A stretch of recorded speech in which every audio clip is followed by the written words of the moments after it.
The Scott Horton Show is brought to you by the Future Freedom Foundation at fff.org. Join the great Jacob Hornberger and some of the best writers in the libertarian movement like James Bovard, Sheldon Richman, Anthony Gregory, Wendy McElroy, and more for a real individualist take on the most important matters of peace, liberty, and prosperity in our society. That's the Future Freedom Foundation at fff.org. Hey ladies, Scott Horton here. If you would like truly youthful, healthy, and healthy-looking skin, there is one very special company you need to visit, Dagny & Lane at dagnyandlane.com. Dagny & Lane has revolutionized the industry with a full line of products made from organic and all-natural ingredients that penetrate deeply with nutrient-rich ionic minerals and antioxidants for healthy and beautiful skin. That's Dagny & Lane at dagnyandlane.com. And for a limited time, add promo code SCOTT15 at checkout for a 15% discount. Hey y'all, Scott here. As you know, I've been laid off from antiwar.com, and I've embarked on a mission to make this show into a real business. And as you can tell, I've been doing all right at lining up some sponsors, and some great ones at that. But it isn't enough, so the perpetual fund drive rolls on. The Scott Horton Show needs donors and more advertisers if the show is to outlast my meager savings. So please, stop by scotthorton.org/donate. You can make single donations or sign up for a monthly subscription with PayPal. You don't need an account with them to do so. Or use Google Wallet, WePay.com, Give.org, and now even accepting Bitcoins. And if you own or represent a company or organization interested in sponsoring the show, please email Scott at scotthorton.org so we can work it out. That's scotthorton.org/donate. And thanks. For KPFK 90.7 FM in Los Angeles, September 28th, 2012. I'm Scott Horton. This is Anti-War Radio.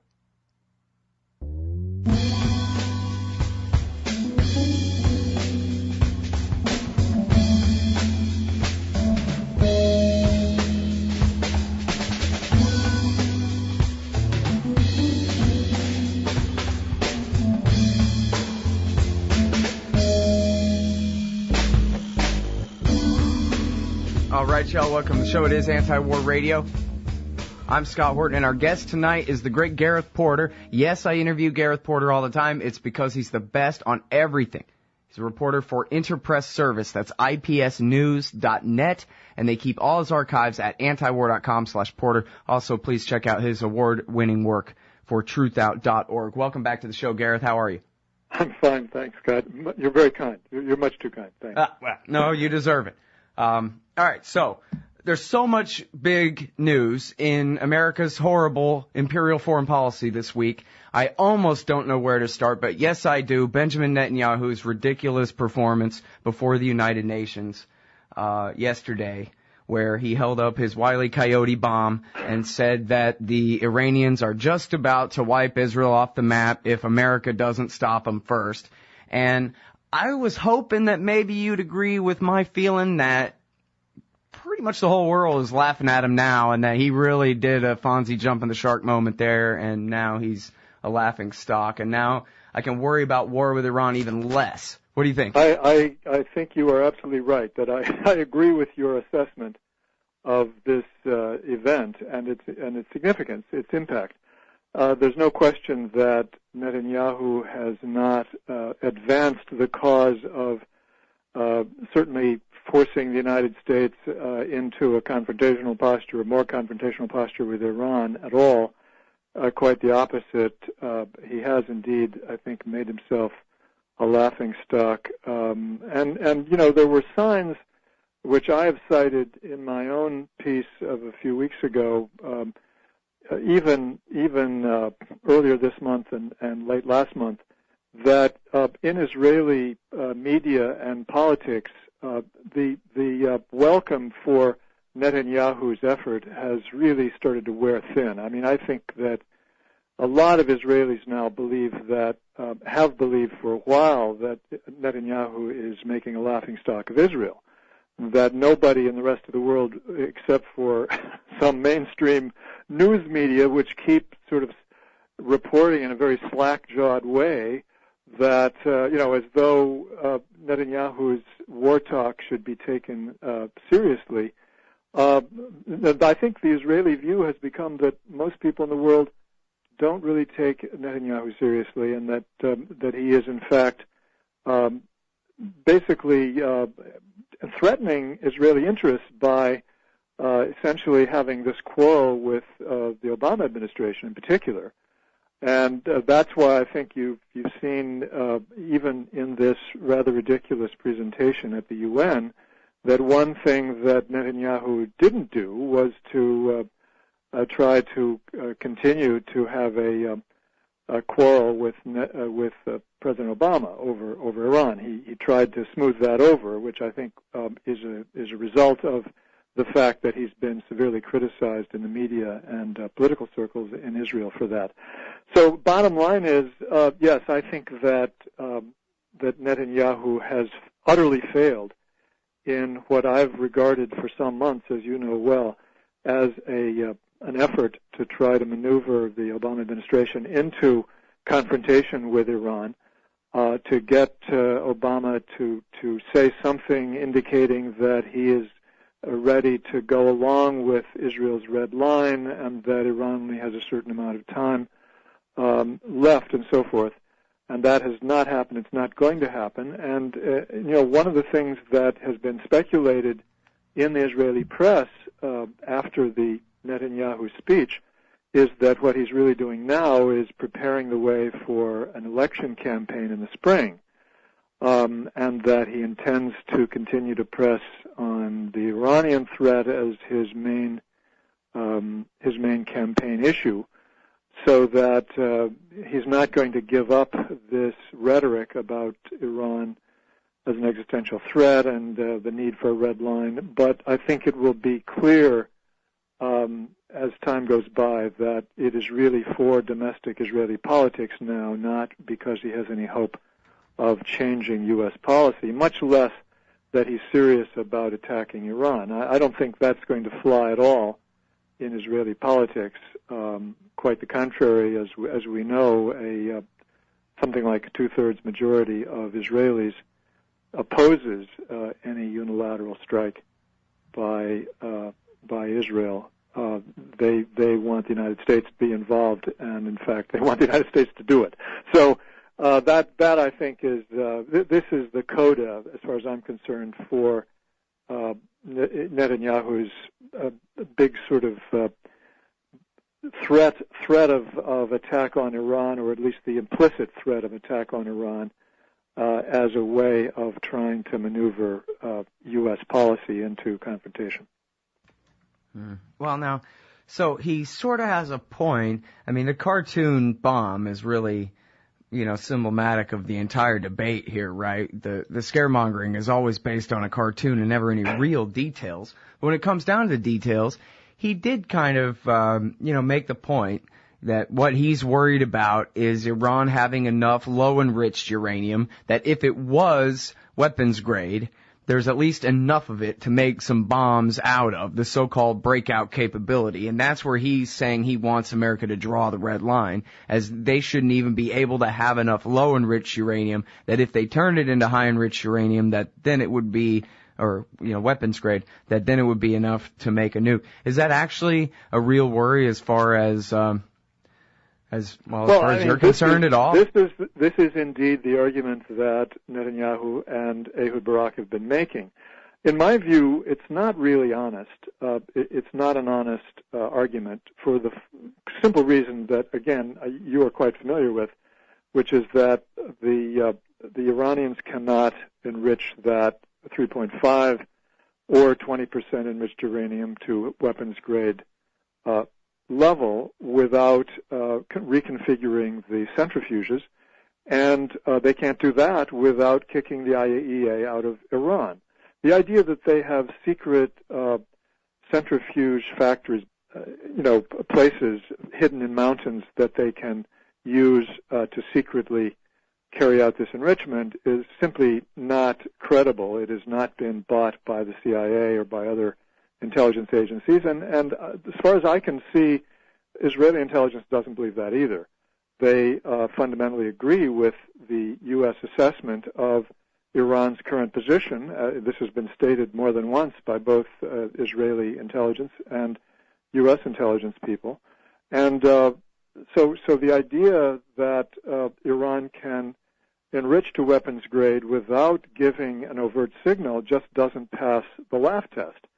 And that's why I insist that this has been a political maneuver all along. I don't really think that it represents an accurate reflection of any serious assessment of the threat from Iran's nuclear program to Israel. That I think this effort that he has made to really shift the policy of the United States and indeed of the rest of the alliance, certainly he's used it to try to successfully to get much harsher sanctions against Iran, oil sanctions, which have cut very seriously into Iran's revenues, clearly. And that would not have happened had it not been for the fact that the Obama administration was certainly intimidated by the Israel lobby in circumstances where Iran had been blown up into this issue by Netanyahu. Mm-hmm. So I think it fulfilled that function. But what I'm saying is that I think that's played out now. It's been shown to be a failure. He knows now that the Obama administration is not going to do what he wanted. And I don't think that it serves any other purpose now except for, from now on, that it serves any other purpose except for domestic politics in Israel. Mm. All right. Now, there was this piece 3 days ago in the New York Times, Gareth, called Syrian War's Spillover Threatens a Fragile Iraq. And if you make it through to paragraph 15, you get to the part where America is sending special forces back to Iraq for training. And then, I don't know, I forget now, did they explicitly say and other counter-terrorism activities? Just say it ain't so. Yeah, I mean, this is, in my view, a reflection of two major political realities that seem to be unchanging in the way in which the United States conducts its national security business. One is that the U.S. military always wants to be in more places, in as many places as possible, and certainly Iraq was a place that the U.S. military wanted very badly to have a major presence. People who can remember back as far as 2007, 2008, 2009 will recall very clearly that the generals were talking about a major U.S. military presence, tens of thousands of U.S. troops to remain behind, regardless of what the withdrawal agreement between the United States and Iraq actually said. They were going to bend the agreement so that they could maintain that presence. Well, clearly, no Shia government in Baghdad was going to be able to go along with that. That was not in the cards. But they were still maneuvering as late as last year to try to have a residual presence, and Obama was kind of playing along with that. He certainly did not want to be identified as somebody who was responsible for not having a residual U.S. military presence in Iraq, and so, he was playing a very clever game of saying, yes, he wanted to do that, but of course it would be necessary for the Prime Minister of Iraq to write a formal letter requesting it. Well, I think he knew very well that al-Maliki was never going to do that, and so all of that was playing out in a very sort of phony drama over the last 24 months. And so that's one reality. The other reality is that, the United States and the political elite in this country, which were both parties equally implicated in the Iraq war for many years, they're really stuck with their commitment to the idea that this was an important thing for the United States to do, the right thing for the United States to do, and therefore they cannot admit that this was a completely wrong-headed thing to do from the very beginning, and that it continued to be wrong-headed to the very end. and therefore they are still wedded to the notion that somehow or other this government in Iraq can be a friend of the United States, and therefore that the United States should be continuing to have military cooperation with it. So I think that that's really a part of the storyline here behind the scenes of this special forces cooperation with the Iraqi special forces. Okay. This is Anti-War Radio here on KPFK. I'm Scott Horton. My website is scotthorton.org. Got all my interview archives there. I'm talking with the great Gareth Porter from Interpress Service. That's ipsnews.net. And we're talking about this piece in the New York Times about America sending troops back into Iraq. And it's just amazing to read this article. You know, if there's a grand design to American foreign policy, I sure don't understand it. It must be really smart and complicated, because it looks a lot like Moe, Curly, and Larry to me. Well, I think you can say this much without fear of being contradicted by reality, that if there's a grand design in U.S. foreign policy, it's extremely dangerous, and that in general what actually happens is not a grand design, but constant required having to adjust to realities that constantly surprise the policymakers, because they didn't really connect with the reality on the ground in one country after another. And it sort of looks like you're saying, here's the Democrats. Obama himself ran on, I'm against the Iraq war, but Joe Biden and Hillary Clinton sure didn't. And, you know, it's their war, too. And Absolutely. Their whole party is completely implicated in this thing. And sure. so they just want to pretend they didn't fight a war for Iran. They just fought a war for Iran. And here they are. They got... in this article, the Iraqis are saying, we want these American planes so that we can have an air war with Turkey when the Turks come to bomb the Kurds in northern Iraq. The Turks, who are our allies in NATO since the end of World War II, and our allies, the Kurds in northern Iraq, who've been our allies since the summer of 1990. And what in the world is going on? These people have no idea what they're doing, do they?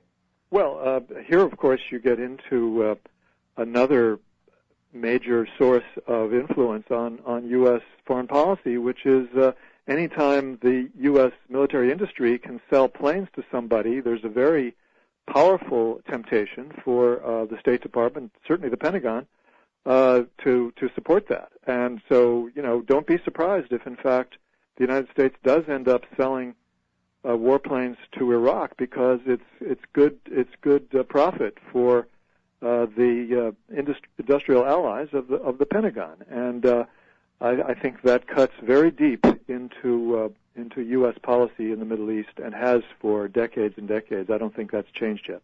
Yeah. Well, I mean, again, I'm sorry just to beat this dead horse, but again, the article at the New York Times, it's from 3 days ago. It's called "A Fragile Iraq Faces New Perils from Syria's War," and it's just so full of ironies. It's just incredible, where, you know, the Shiite government, the Iranian-backed government that we just fought a war for, is saying, we need your help to fight this Sunni-based insurgency. When the Sunni-based insurgency is the same one that Barack Obama and Hillary Clinton are backing in Syria against, they're the Baathists like Saddam, but they're the Shiite Baathists up there in Syria, and allies with Iran and with the Maliki government of Iraq. So at the same time, we're saying we want to arm them up with these Lockheed products to fight our allies, the Turks, over Kurdistan. They're also saying, they're complaining that the Maliki government is working with the Iranians in arming the government of Syria against the American-backed Mujahideen al-Qaeda resistance. Right, and Scott, you know, you can bet your farm on the fact that this issue will continue to bedevil the Obama administration as long as it's in office, and the next administration as well, that there will be this conflict between precisely the two sides of this dilemma that, or this irony, this ironic situation that you've described, trying to be on both sides because it serves two different kinds of interests in U.S. policy. Mm-hmm. And then, speaking of which, did you see John McCain with a straight face on TV complaining that Obama wants to pretend that there's no al-Qaeda in the world and that he beat them all when he beat Osama, and that's why he played down reports and intelligence about al-Qaeda involvement in the killing of the ambassador in Libya. And McCain says, on the contrary, al-Qaeda is alive and well in Libya, Syria, and Iraq, and something's got to be done about it. And what I thought was the fun part was how the TV news hairdo anchor people who were doing the interviewing him, which included Charlie Rose, they had no idea of any of these ironies whatsoever to ask a single follow-up question. Weren't you the one who supported regime change in all of these countries in favor of, in a way that certainly benefited al-Qaeda in Iraq, and directly in favor of al-Qaeda in Libya and Syria? And so shouldn't you go and prosecute yourself for material support or something, Senator? Come on. Well, of course, anything John McCain says is almost certainly going to be wrong fundamentally. You can almost count on that. But in this case, there is an objective point here which I think is worth bringing out, which is that the Obama administration, because of its trying to play on the bin Laden killing as, turning this particular president into the great counter-terrorism figure in American history, is indeed going to automatically tend to give a more optimistic view of its success in regard to al-Qaeda, not only for that reason, but because it is justifying its drone war in Pakistan and in Yemen. It's going to tend to underplay the reality that it's not doing a very good job of defeating al-Qaeda in the world at all. On the contrary, al-Qaeda probably is getting stronger. And there are contradictions built into this policy, and that it needs to be much more subjected to critical analysis than the news media have done. So I think that's a valid point. These crazy Democrats, they're fighting for al-Qaeda on one hand, Iran on the other, and they just can't tell which they prefer the most. And here, they want to chase the consequences of their war in Libya down into Mali, for crying out loud. And I talked to Stephen Zunis about it, and he wrote a book about Mali, and he said they don't even have oil. So, man, and they, not in a million years could they be a threat to Israel, so who the hell cares about Mali? But no, they want to chase them down into Mali now. Well, I just had a thought today about the counterterrorism stance, strategy, policy of the Obama administration, which, of course, is sort of doubling down on the strategy that the George W. Bush administration started. I think that there's a very interesting parallel here between what the Obama administration is trying to do in regard to, going after al-Qaeda in so many places with a military force or with military presence, and what the Israelis approach to the problem of terrorism, quote unquote, in the Palestinian territories. The Israeli view is that unless you occupy those territories and have a very forward military presence and sort of tripwire, a very sensitive policy that if anybody does or is suspected of doing something, that you go after him and you kill him.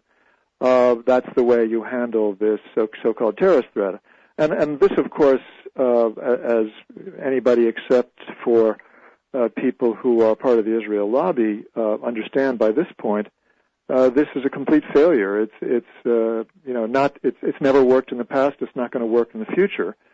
And it seems to me that what the United States has done is unconsciously, perhaps, although in some cases I think some of the military people have indeed studied what the Israelis have done and have felt that it was somehow relevant to the U.S.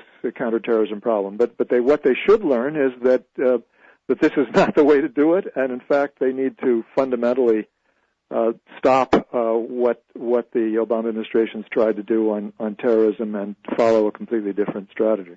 Mm-hmm. Well, it was, as we've talked about many times before, it was General Stanley McChrystal, the head of the Delta Force, who was leading the surgical night raids and and the counterinsurgency doctrine where you make real good friends with everybody except the real bad guys you hunt down and kill one at a time. And that's at least, the spin that they put on it. And I think they were at least sort of trying to implement something like that in Afghanistan. And yet it was McChrystal himself who said that he had this insurgent math, which said that every time they killed a so-called bad guy, they created 10 more. And that's right. That that's went right. for every time they kill anybody, they create 10 bad guys, or meaning people who would dare to resist them. That was indeed the official counterinsurgency belief system, and I do in fact believe that both Petraeus and McChrystal, were true believers in that.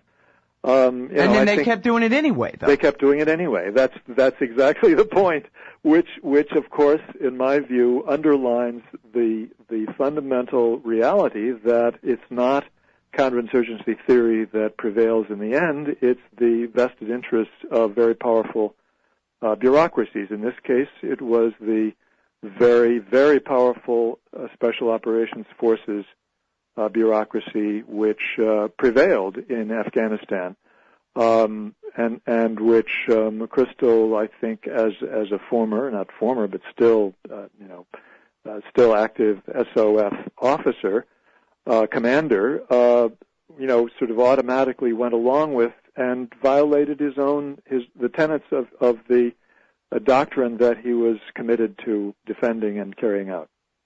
Yeah. Well, I think the closest anybody ever got to asking a serious question of somebody really with the power on this issue, it was actually David Gregory on Meet the Press asked Leon Panetta, the Secretary of Defense, about, I guess there have been a few different hard-to-ignore reports in 1 week or something that made Gregory say that, it seems like we keep recruiting more and more enemies in Yemen against us every time we fight our enemies in Yemen.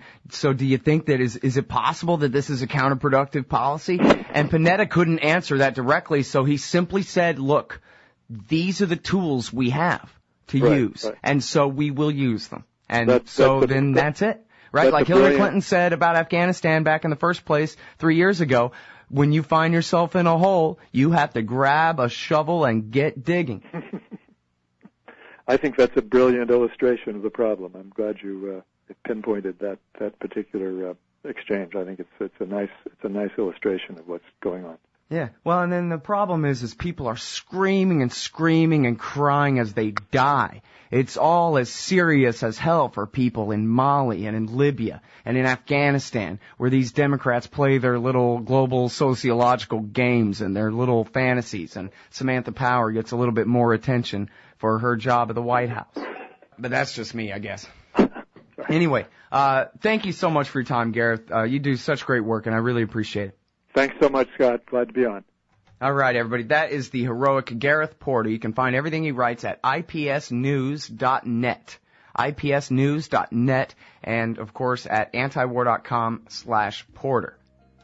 And please also check out his award-winning work on Afghanistan and the night raids, especially, at truthout.org. That's the show for this evening. Thank you very much for listening. I'm Scott Horton. This has been Anti-War Radio. Check out my website at scotthorton.org. And we'll be back here next Friday from 6:30 to 7 on KPFK 90.7 FM in LA.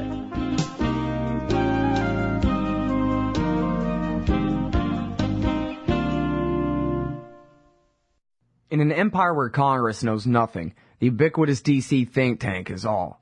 And the Israel lobby and their neocon allies must own a dozen. Well, Americans have a lobby in Washington, too. It's called the Council for the National Interest at councilforthenationalinterest.org.